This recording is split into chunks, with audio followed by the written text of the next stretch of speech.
కానీ ఉల్టా పల్టా మాట్లాడి మేము బియ్యం కొనమన్నామా అని కేంద్ర మంత్రి కిషన్ రెడ్డి మాట్లాడతారు. బ్యాడ్ లక్ ఏంటంటే, దురదృష్టం ఏంటంటే, చాలా దుర్మార్గమైనటువంటి పద్ధతి ఇది. చాలా అంటే చాలా దుర్మార్గమైన పద్ధతి. ఒక రాష్ట్రానికి కేంద్రంలో ఒక మంత్రి ఉన్నాడంటే రాష్ట్ర ప్రజలు సంతోషపడతారు. అరే అట్టెట్లా కొన్నారు బై, కొనాలి, మా రాష్ట్రంలో గట్లే పడుతుందా, మా యాసంగిలు ఇప్పుడు మాకు బాయిల్ రైస్ అవుతుంది, తీసుకోవాలి అని చెప్తే సిపాయి కిషన్ రెడ్డి, ఎట్లన్నా చేసి నేను కొనిపిస్తా అని చెప్తే సిపాయి కిషన్ రెడ్డి, అంతే కదా. కొనము అని చెప్పి రెండా కేంద్ర మంత్రి కావన్నా తెలంగాణకు, నాకు అర్థం కాదు. శాతగాని దద్దమ్మ, ఐఎమ్ వెరీ సారీ. ఏం మాట్లాడుతున్నాడు అతను? ఒక ఉన్మాదిలాగా మాట్లాడుతున్నాడు. I blame definitely. నీ దమ్ముంటే నువ్వు ఏ ప్రభుత్వంలో మంత్రి ఉన్నావో కొనిపి బాయిల్ రైస్ తెలంగాణ నుంచి వస్తుంది. బాయిల్ రైసే వస్తుందండి, 35 degrees టెంపరేచర్లో పడుతుంది మా పంట, కొనండి అని చెప్పు. అది శాత కాదు నీకు.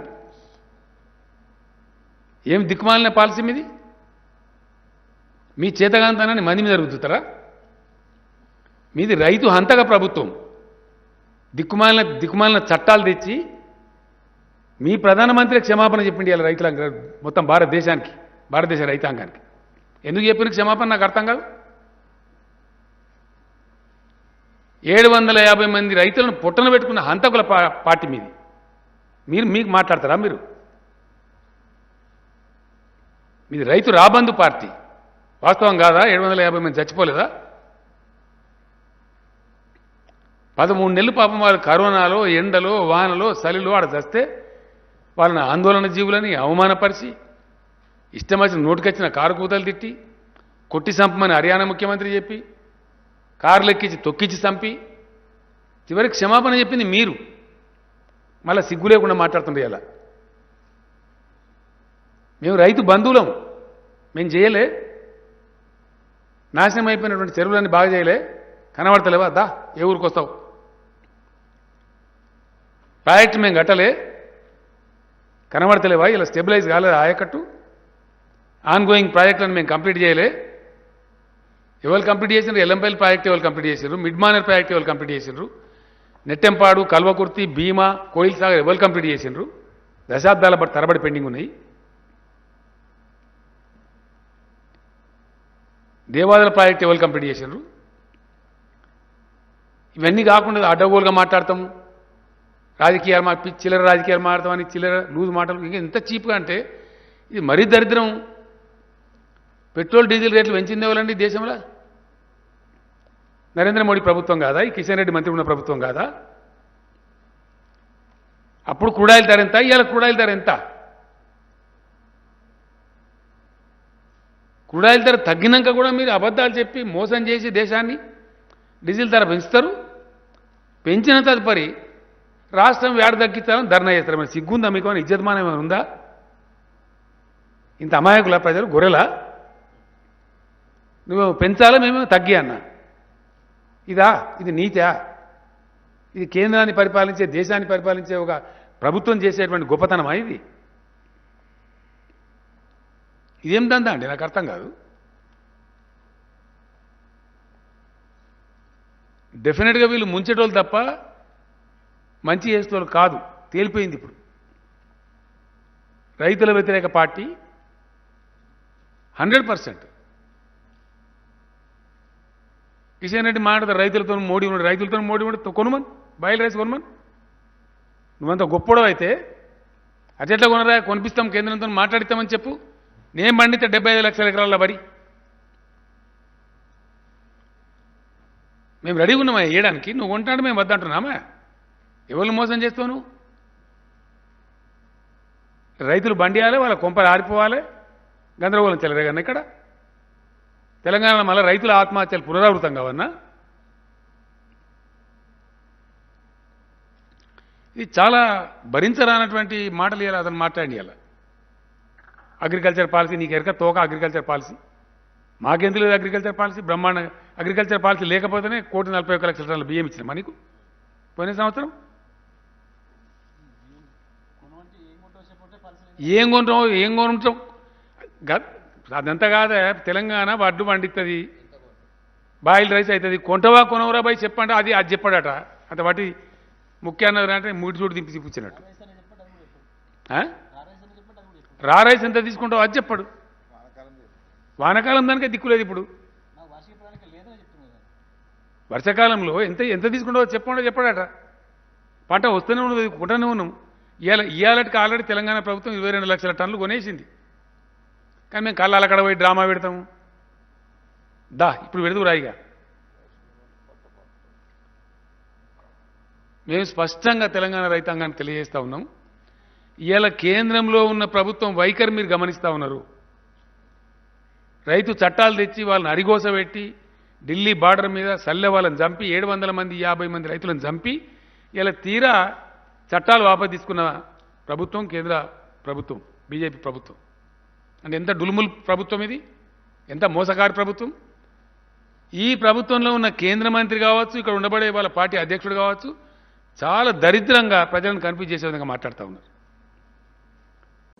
కేంద్ర ప్రభుత్వానికి మేము స్వాధీనం చేసినాం, దీనికి పూర్తిగా బాధ్యత ఈరోజు కాంగ్రెస్ ప్రభుత్వం బాధ్యత వహించాలి, దాంట్లో భాగంగానే మేము ప్రజా ఉద్యమాలు చేస్తామని మాట్లాడుతున్నారు.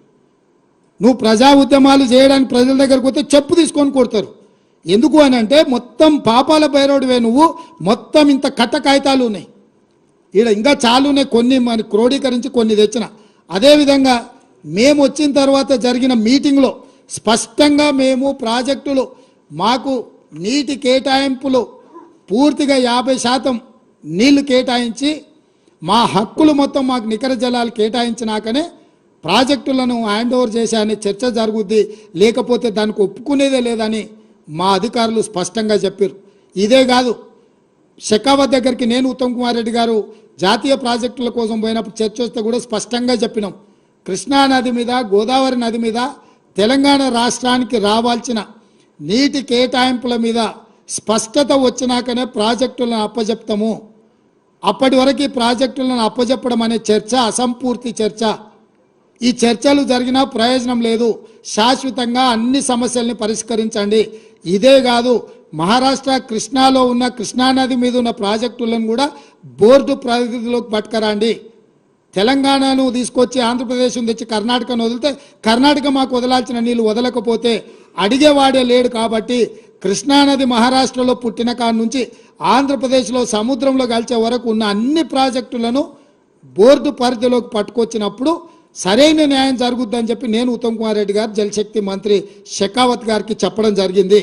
అదేవిధంగా వాళ్ళు తప్పుడు మీటింగ్ మినిట్స్ రాస్తే స్పష్టంగా 27/1/2024 నాడు రాహుల్ బొజ్జా వాళ్ళు రాసిన మీటింగ్ మినిట్స్ మీద ఉత్తమ్ కుమార్ రెడ్డి గారి అనుమతితోటి స్పష్టంగా మీరు రాసిన మీటింగ్ మినిట్స్ను మేము అభ్యంతర పెడుతున్నాము. And the proposal of handing over of headworks to KRMB, members of Telangana stated that they will discuss the matter with the government and communicate its views. But the same was recorded as Telangana had agreed to hand over the components, which is not correct. This part of minutes need to be amended accordingly. స్పష్టంగా మీరు తప్పుడు meeting minutes, మేము మాట్లాడింది ఒకటి, మీరు చేసింది ఒకటి, మీరు చేసింది తప్పు. మీ తప్పుడు మీటింగ్ మినిట్స్ మేము ఒప్పుకుంటలేము, వాటిని పూర్తిగా మీరు మార్చండి అని 27 జనవరి నాడు మళ్ళీ మా ప్రభుత్వం స్పష్టంగా లేఖ రాసింది కేంద్ర ప్రభుత్వానికి. ఇరిగేషన్ సెక్రటరీ స్పష్టంగా ఉత్తమ్ కుమార్ రెడ్డి గారి నా అనుమతితోటి రాసిన లేఖ స్పష్టంగా తెలంగాణ వాటా నీళ్లు, తెలంగాణ ప్రాజెక్టుల మీద హక్కులు మేము కొట్లాడి మేము సాధించాలనే ప్రయత్నం చేస్తుంటే ఈరోజు అధికారం కోల్పోయిన నిస్పృహతో, దిక్కుమాలిన ఆలోచనతోటి ఇంట్లో నుంచి బయటకు వెళ్ళడానికి మొహం జల్లక ఏదో ఒక వంకతోని బయటికి రావాలని మామ అల్లుళ్ళు ఈరోజు కుట్ర చేస్తున్నారు. నేను సూటికి ఒక్క మాట అడగదలుచుకున్న చంద్రశేఖరరావు, నీకేమాత్రం సిగ్గునో ఒక్క మాటకు సమాధానం చెప్పు. ఇక్కడ ఎన్నికల రోజు, పోలింగ్ రోజు పొద్దున్నే నాగార్జున సాగర్ భూభాగం మొత్తం తెలంగాణలో ఉంది. నాగార్జున సాగర్ ప్రాజెక్టు కంప్లీట్గా తెలంగాణ స్వాధీనంలో ఉంది. కనీసము శ్రీశైలం అన్న సగం వాళ్ళ చేతిలో ఉంది, సగం మన చేతిలో ఉంది. జగన్మోహన్ రెడ్డి పోలీసులు తుపాకులు వేసుకొని నాగార్జున సాగర్ డ్యామ్ మీదకి వచ్చి ప్రాజెక్టును హ్యాండ్ ఓవర్ చేసుకురు. ఈ సన్నాసి రండా జగన్మోహన్ రెడ్డి తెలంగాణలోకి వచ్చి నాగార్జున సాగర్ ప్రాజెక్టును ఆక్రమించుకుంటే నోట్లకెళ్ళి మాట వెళ్ళలే.